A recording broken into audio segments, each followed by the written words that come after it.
কাঁচা আম থাকে তাহলে ঝটপট বানিয়ে নাও এমন একটা কাঁচা আমের টক ঝাল মিষ্টি আচার। তবে দেরি না করে কিভাবে বানাচ্ছি দেখে নাও। তাহলে অবশ্যই একটা লাইক করা কমেন্ট করতে জানিও কেমন হয়েছে। চলো তাহলে দেখে নাও কিভাবে আমি বানাচ্ছি। এখানে দুটো আমি তোতাপুরি কাঁচা আম নিয়ে নিয়েছি, তার খোলাটা ছাড়িয়ে নিলাম।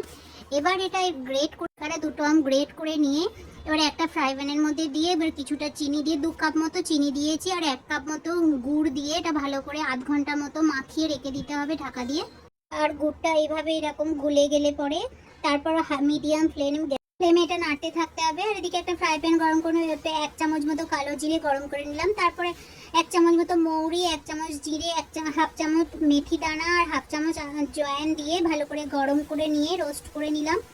আর এটা রোস্ট হয়ে গেলে পাউডার বানিয়ে নিয়ে কালো জিরেটার সঙ্গে মিক্স করে নিলাম। তারপরে এদিকে দেখো কাশ্মীরি লঙ্কার গুঁড়ো, অল্প একটু নুন, একটু হলুদ গুঁড়ো দিয়ে ভালো করে মিক্স করে নিয়ে দেখো কালারটা চেঞ্জ হয়ে গেছে। এর উপরে দিয়ে দিলাম ওই ভাজা মশলাটা দিয়ে ভালো করে মিক্স করে নিয়ে গ্যাসটা বন্ধ করে দিতে হবে। তারপর আমাদের রেডি হয়ে গেছে আমের টক ঝাল মিষ্টি আচার।